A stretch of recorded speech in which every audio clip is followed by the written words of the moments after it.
Silakan duduk Bapak Ibu Saudara, Shalom. Puji Tuhan. Hari ini Bapak Ibu Saudara memang dalam kalender gereja khusus aliran karismatik Pentakosta maksud saya. Hari ini adalah hari ke-50 setelah Yesus bangkit. Hari ke-10 setelah Yesus naik ke surga.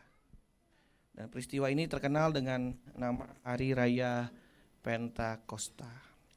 Pentakosta adalah sebuah tradisi Yahudi, orang-orang Kristen merayakan hari Pentakosta. Itu sebabnya kalau Bapak Ibu Saudara nanti baca di dalam Alkitab, Kisah Para Rasul pasal 2, mereka yang datang dari luar Yerusalem datang ke Yerusalem sebenarnya untuk merayakan hari Pentakosta, hari di mana mereka keluar dari Mesir dan melakukan panen yang pertama, hari ke-50. Itu sebabnya disebut Pentakosta. Dalam Perjanjian Baru, momen Pentakosta ini kemudian dipakai untuk menjadi sebuah momentum lahirnya atau dicurahkannya Roh Kudus kepada para murid.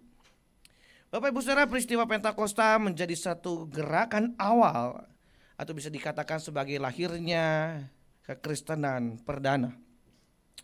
Bahkan seringkali dikatakan bahwa Pentakosta adalah hari lahirnya gereja atau kekristenan. Di dalam Kisah Rasul pasal yang kedua ayat yang ke-41 Bapak Ibu Saudara, boleh tampilkan dulu. Orang-orang yang menerima perkataannya itu memberi diri dibaptis dan pada hari itu jumlah mereka bertambah kira-kira 3.000 orang. Jadi ketika Petrus berkhotbah Bapak Ibu Saudara, orang-orang tergugah hatinya, mereka sadar akan dosa-dosa mereka, mereka mengakui dosa mereka, mereka bertobat. Kemudian mereka memberi diri mereka dibaptis dan hari itu ada 3.000 jiwa. Siapa mereka ini Bapak Ibu Saudara? Atau disebut apa nih yang 3.000 orang ini?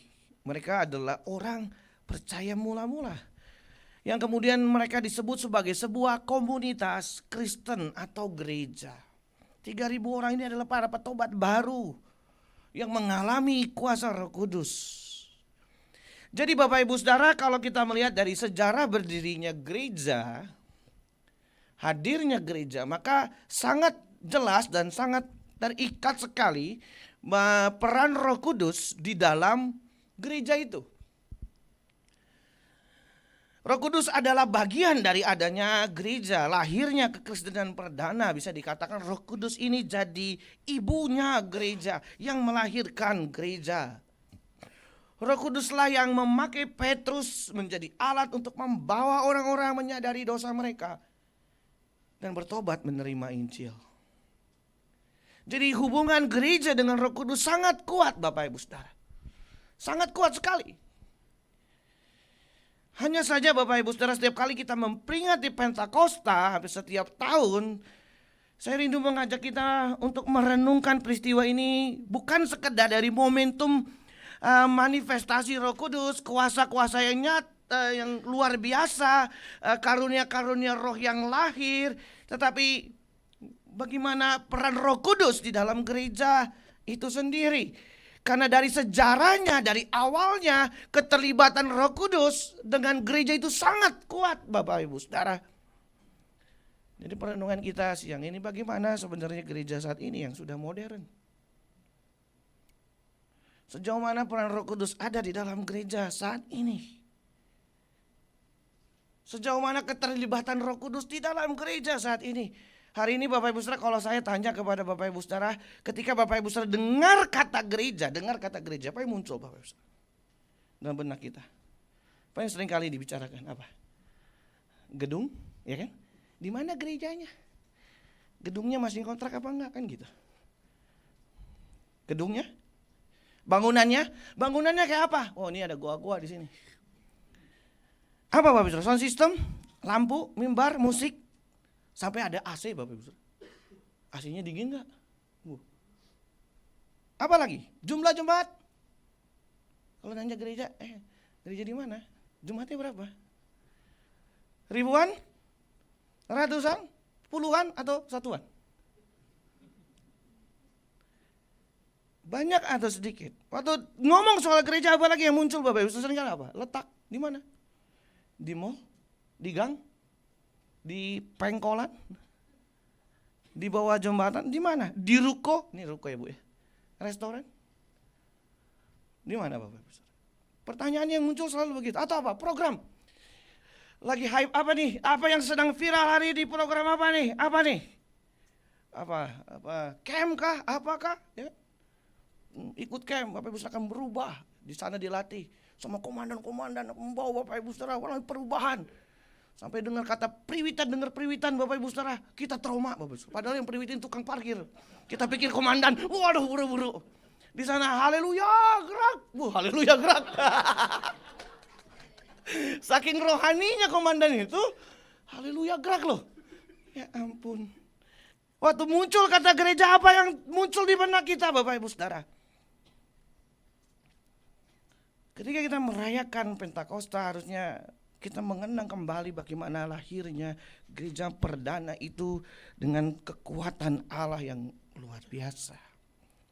Hari ini saya mengajak kita bersama untuk melihat Roh Kudus dan gerejanya, apa yang Roh Kudus kerjakan bagi gereja, apa yang kemudian Roh Kudus kehendaki dalam komunitas awal-awal itu, waktu jemaat itu lahir. Kekristenan perdana, kekristenan mula-mula tersebut, atau gereja mula-mula. Kita baca ayat selanjutnya, ayat 42. Mereka bertekun dalam pengajaran rasul-rasul dan dalam persekutuan, dan mereka selalu berkumpul untuk memecahkan roti dan berdoa. Bapak Ibu Saudara, dari ayat ini kita akan melihat 3 bagian yang menurut saya penting. Yang pertama Bapak Ibu Saudara, di situ dikatakan bahwa mereka yang bertobat, yang menerima Yesus itu bertekun dalam pengajaran para rasul.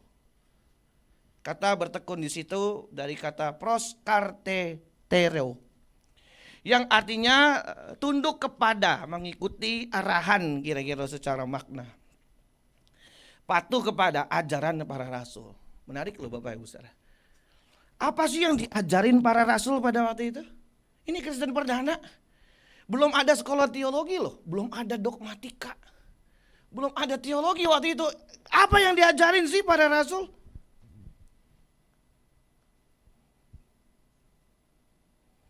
Apa Bapak Ibu Saudara? Mari kita melihat, kita mundur beberapa ayat dari ayat 22 sampai ayat 24, lalu terlalu panjang, saya pikir kita lengkap saja ke ayat 36 ya. Jadi 22 sampai 24 kita akan baca, lalu kita baca langsung ayat 36. Saya bacain buat kita. Hai orang Israel, ini khotbah Petrus Bapak Ibu Saudara. Apa sih yang diajarin mereka? Apa Rasul tuh ngajarin tentang apa sih? Oke ya. Kita mengacu kepada konteks, kita lihat ini. Hai orang-orang Israel, dengarkan perkataan ini. Yang aku maksudkan ialah Yesus dari Nazaret, seorang yang telah ditentukan Allah dan yang dinyatakan kepadamu dengan kekuatan-kekuatan dan mujizat-mujizat dan tanda-tanda yang dilakukan oleh Allah dengan perantara Dia, Yesus, di tengah-tengah kamu, seperti yang kamu tahu. 23, Dia yang diserahkan Allah menurut maksud dan rencananya, telah kamu salibkan dan kamu bunuh dan tangan bangsa-bangsa durhaka. Tetapi Allah membangkitkan Dia dengan melepaskan Dia dari sengsara maut, karena tidak mungkin Ia tetap berada dalam kuasa maut. Itu ayat 36 ini penutup khotbah Petrus. Jadi seluruh Israel harus tahu dengan pasti bahwa Allah membuat Yesus yang kamu salibkan itu menjadi apa? Tuhan dan Kristus. Secara sederhana pengajaran Rasul itu bicara tentang Yesus. Pusatnya adalah pribadi Yesus Kristus. Pengajaran para Rasul adalah bicara tentang Yesus yang mati, menebus dosa, bangkit, naik ke surga. Bicara tentang Yesus yang menyelamatkan, Yesus menjadi Tuhan dan Juru Selamat Bapak Ibu Saudara. Makanya ini fondasi sangat penting bagi gereja. Tidak ada gereja yang tidak percaya Yesus sebagai Tuhan dan Juru Selamat. Tidak mungkin bro. Kalau ada gereja yang tidak percaya Yesus Tuhan dan Juru Selamat, tutup gerejanya. Yesus itu Tuhan dan Juru Selamat. Bicara soal Juru Selamat, peristiwa Pentakosta itu mengingatkan kita, Roh Kudus itu memimpin para murid mula-mula itu untuk bertekun dengan pengajaran yang arahnya adalah bagaimana mereka mengenal Kristus. Mereka dikenalkan dengan pribadi Kristus. Mereka diajak untuk searah dengan Kristus. Roh Kudus itu memimpin gereja lewat pengajaran yang benar, agar jemaat itu mengalami pertumbuhan rohani, pertumbuhan iman, semakin mengenal Kristus dan mengenakan hidup Kristus dalam hidupnya. Itulah definisi Kristen. Gak heran pada saat itu keluar julukan yang namanya Kristen. Kenapa? Karena mereka hidup seperti Yesus. Kristen itu artinya seperti Yesus. Karena pada waktu itu mereka murid-murid itu ingin menghidupi hidupnya Yesus, sehingga orang-orang di sana mengejek seperti Yesus, Kristen. Tetapi sekarang makna kekristenan menjadi hilang, Bapak Ibu Saudara. Kenapa? Coba kita tanya sekarang. Kita mirip siapa? Kalau kita semakin mirip Yesus, kita orang Kristen. Kalau kita berkata kita Kristen, harusnya hidup kita semakin seperti Kristus. Diubahkan semakin seperti Kristus. Itulah kekristenan. Roh Kudus menuntun orang percaya untuk seperti itu. Di dalam suratnya Paulus berkata, hendaklah kamu dipimpin oleh Roh. Dipimpin oleh Roh itu artinya Bapak Ibu Saudara mengenakan kehidupan. Kayak gini, pimpinan Roh Kudus itu jelas. Orang yang dipimpin Roh Kudus pasti Bapak Ibu Saudara ke arah Kristus. Nah mungkin ke arah yang lain. Roh Kudus gak pernah nyasar. Dia akan membawa kita untuk semakin seperti Kristus. Jadi ciri orang yang dipenuhi Roh Kudus, orang yang dipimpin oleh Roh Kudus, orang yang dituntun itu seperti Kristus. Bukan seperti dunia ini. Hari ini Bapak Ibu Saudara sangat ironis kalau kita melihat mana yang harusnya lebih mempengaruhi gereja, mempengaruhi dunia, atau dunia mempengaruhi gereja. Jadi gerejanya duniawi. Harusnya kita adalah orang-orang yang keluar sana, mempengaruhi dunia sana yang sudah maju begitu pesat, dengan segala falsafah dan ilmu-ilmu, value-value yang dia tawarkan. Sementara kita membawa Injil keluar sana menjadi pribadi yang menjadi berkat bagi banyak orang melalui hidup kita yang diubahkan itu. Kalau kita mau merenungkan hari ini gereja mengajarkan Yesus atau tidak? Hari ini gereja mengajarkan apa sih? Kalau toh mengajar Yesus, Yesus yang mana? Seperti apa Yesus yang diajarkan? Ajaran Yesus yang mana kalau begitu yang diajarkan? Bapak Ibu Saudara ingat gak apa yang Tuhan Yesus ajarkan kepada para murid orang Kristen? Ada yang sangat terkenal Bapak Ibu Saudara. Ditampar pipi kiri, kasih masa. Tapi orang Kristen gak usah ditampar Pak. Kadang kita duluan. Makanya gak heran Michael Hart dalam bukunya 100 orang paling berpengaruh menempatkan Yesus nomor 3. Kenapa? Karena ini. Dia bilang kalau saja semua orang Kristen melakukan apa yang Yesus ajarkan, saya tidak ragu menempatkan Yesus itu nomor 1. Orang paling berpengaruh di dunia itu Yesus dari ajarannya. Masalahnya orang terutama dalam hal itu ditampar pipi kiri, kasih pipi kanan. Tapi orang Kristen punya pukulan adem sari. Pukulan itu kalau masuk bibir pecah-pecah, tenggorokan kering dan susah buang air besar. Pukulan adem sari itu. Kita kadang suka salah paham. Pukul dulu baru tanya, kenapa? Udah masuk. Keserempet di jalan kita buka kaca bilang, Shalom. Atau yang lain gitu maksudnya. Kaca, Shalom. Atau kita buka kaca bilang tukyok.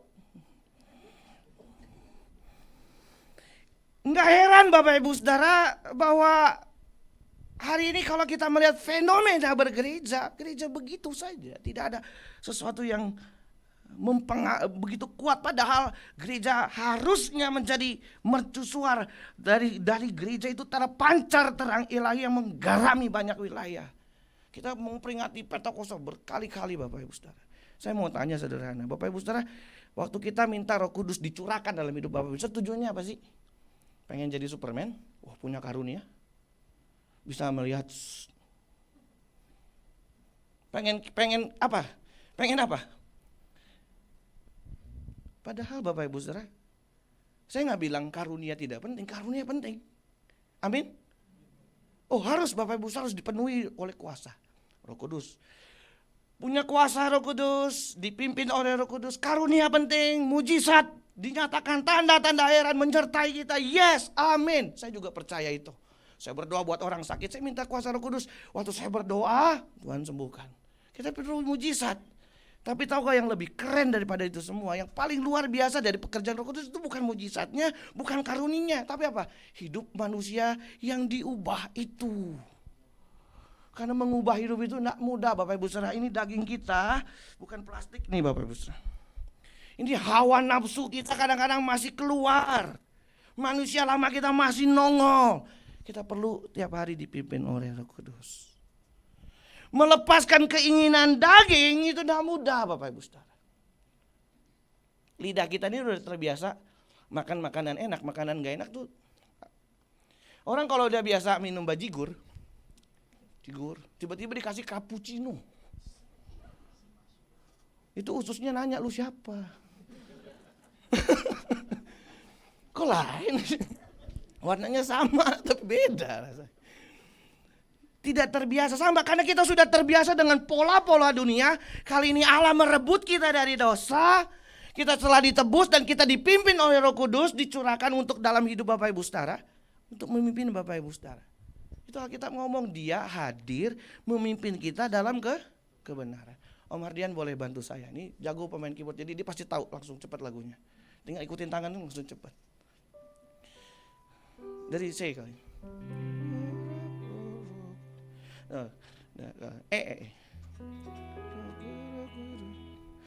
Dari D. Daripada salah gigi Bapak bisa. Waduh, malu. Ikutin ini.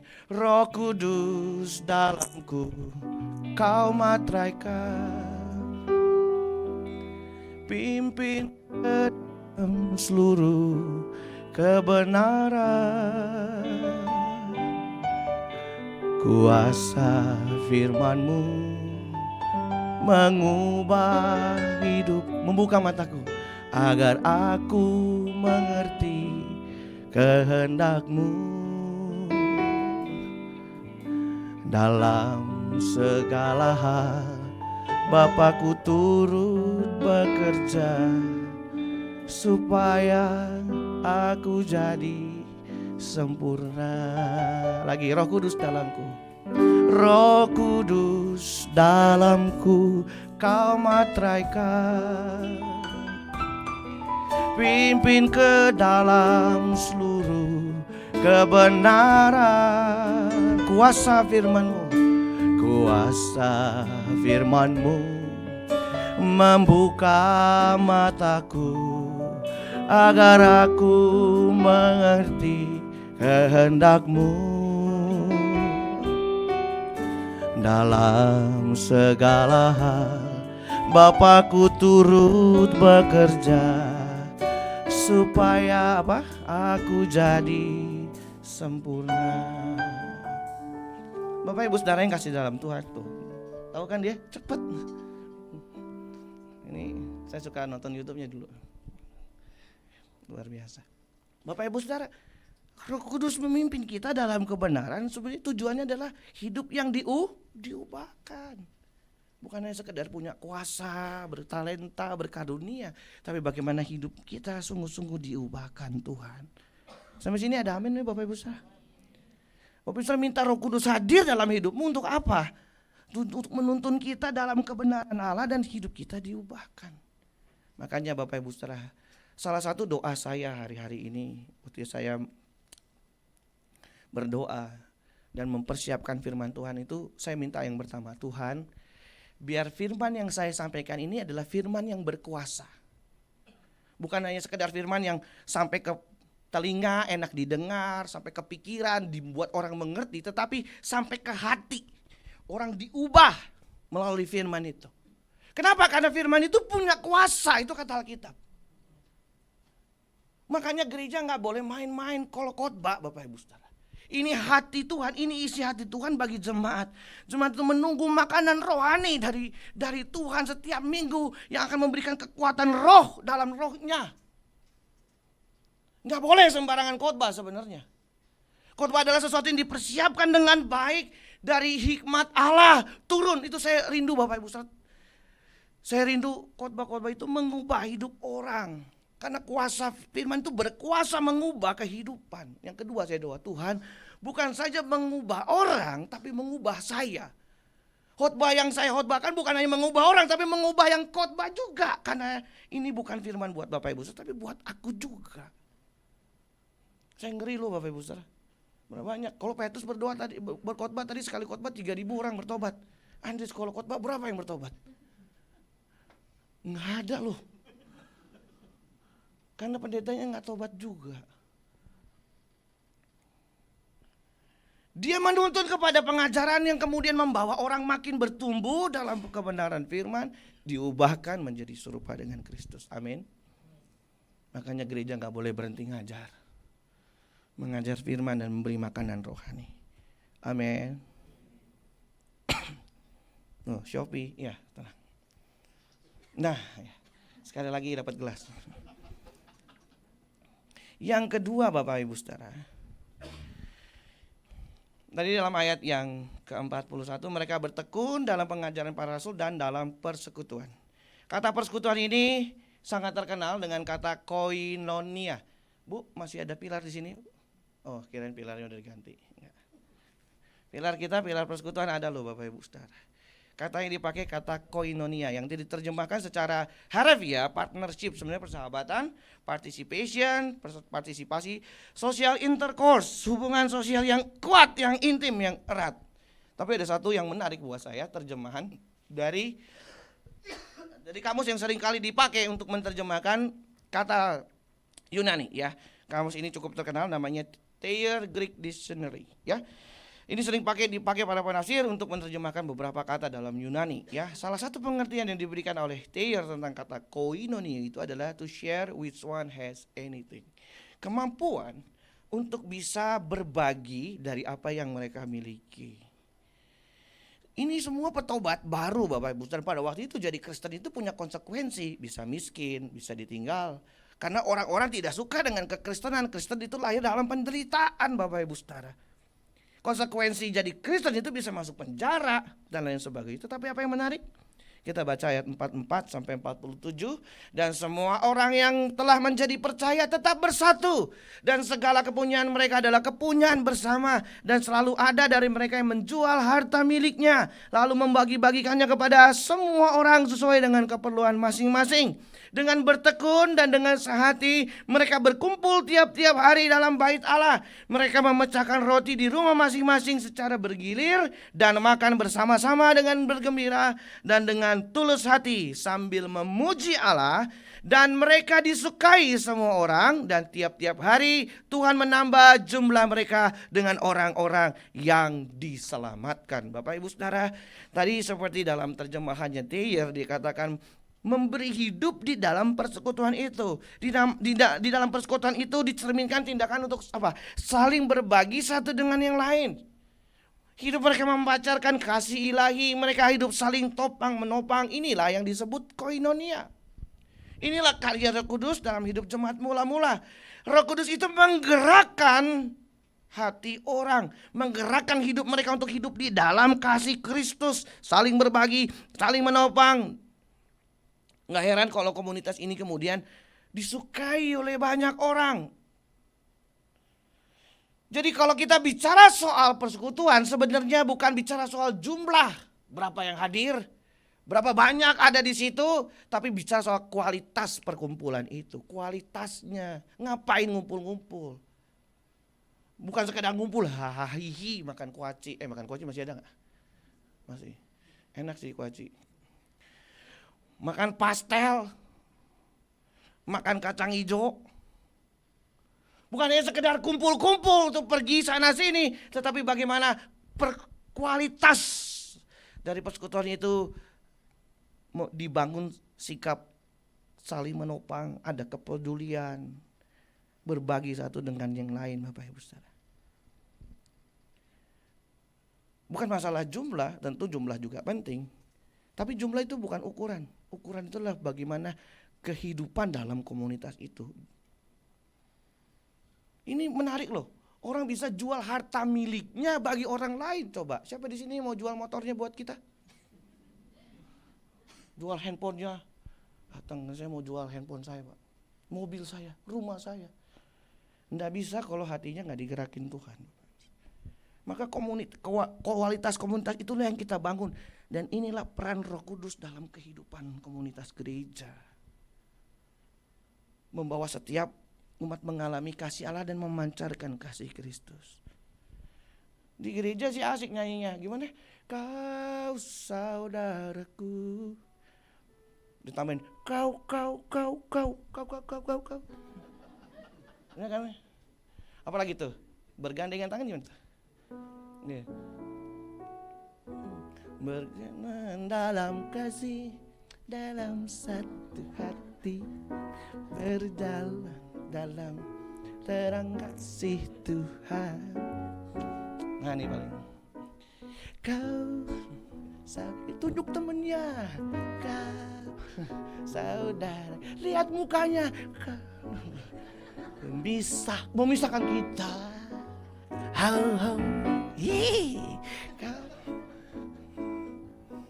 Di sini nyanyi bergandengan tangan dalam kasih, kau saudaraku, kau saudariku. Parkir aja berantem. Gua duluan. Dulu kalau ada lift Bapak Ibu Saudara, udah nggak ada yang keluar. Berharap orang lain, nggak ada yang keluar. Akhirnya petugasnya keluar. Kita ngomong, tapi bagaimana praktek itu ada. Ya biar Roh Kudus berkarya dalam hidup gereja hari ini. Masih ada amin kan? Ini udah jam 12 Bapak Ibu Saudara, masih ada 5 poin lagi, gak apa-apa? Enggak ya, ini poin terakhir. Terakhir harus kencang. Supaya ada mujizat, yang buta melihat. Pentakosta bos. Di dalam mereka berkumpul, mengumpulkan roti dan hidup di dalam doa.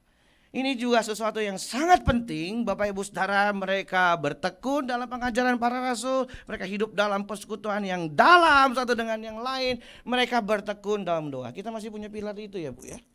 Pilar doa, pujian, dan penyembahan.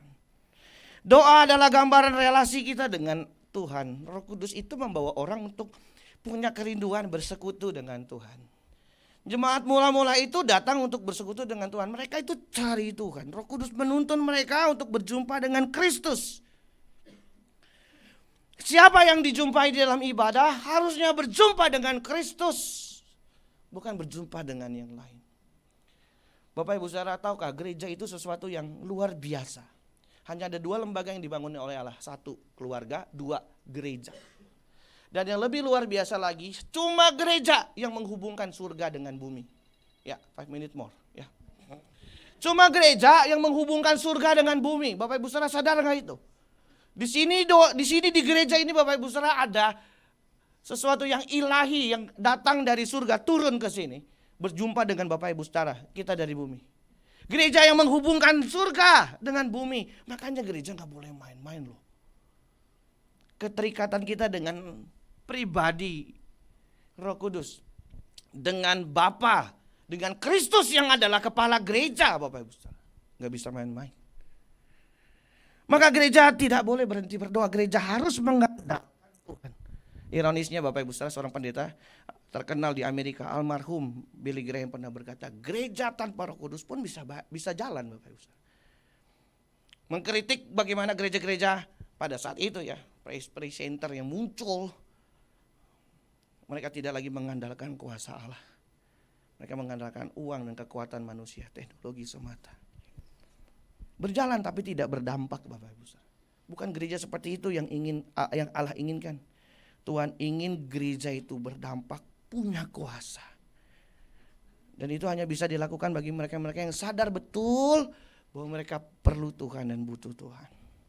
Doa itu tanda bahwa kita mengandalkan kuasa Tuhan. Roh Kudus itu menuntun jemaat mula-mula untuk benar-benar mengandalkan Allah. Ini jemaat baru, Bapak Ibu Saudara, tidak ada yang suka dengan kekristenan saat itu. Tidak ada yang support mereka. Satu-satunya menjadi kekuatan mereka cuma Tuhan.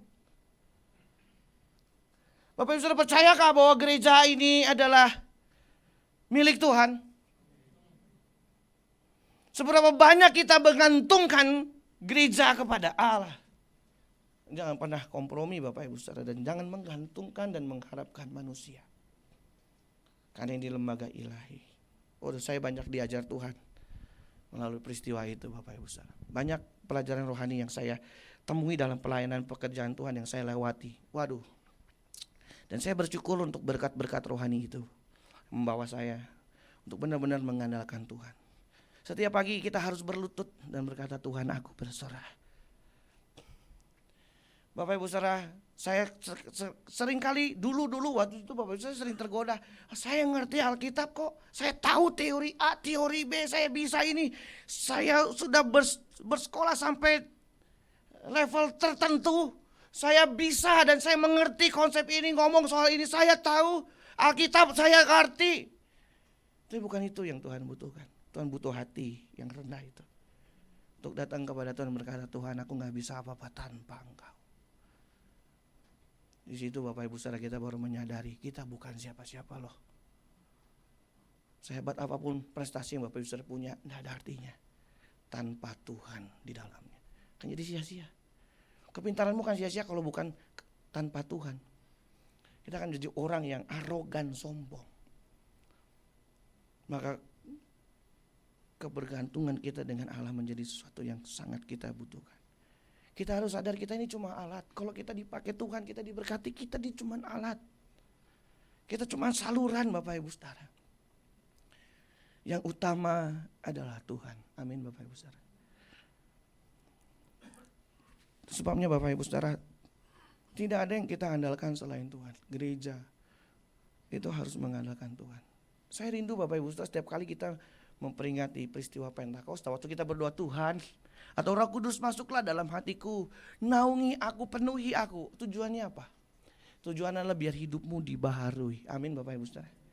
Waktu engkau berkata, Tuhan penuhi aku dengan kuasa-Mu, itu sama artinya, Tuhan aku mau dibaharui, ubah hidupku menjadi seperti anak-Mu Yesus Kristus, putra-Mu Yesus Kristus, Tuhan dan Juru Selamat. Hidup kita diubahkan Bapak Ibu Saudara. Bapak Ibu Saudara diberi kekuatan untuk melangkah dari hari ke hari, melewati setiap tantangan-tantangan pergumulan dalam kehidupan. Amin ya Bapak Ibu Saudara. Berapa banyak Bapak Ibu Saudara yang mau diubahkan. Kita hanya bukan sekedar minta kuasa supaya kita dipenuhi oleh kuasa Roh Kudus, bukan. Tapi biarlah kuasa itu memimpin Bapak Ibu Saudara hari demi hari, mengubahkan Bapak Ibu Saudara menjadi anak-anaknya Allah. Sehingga kehidupan kita nyata Bapak Ibu Saudara.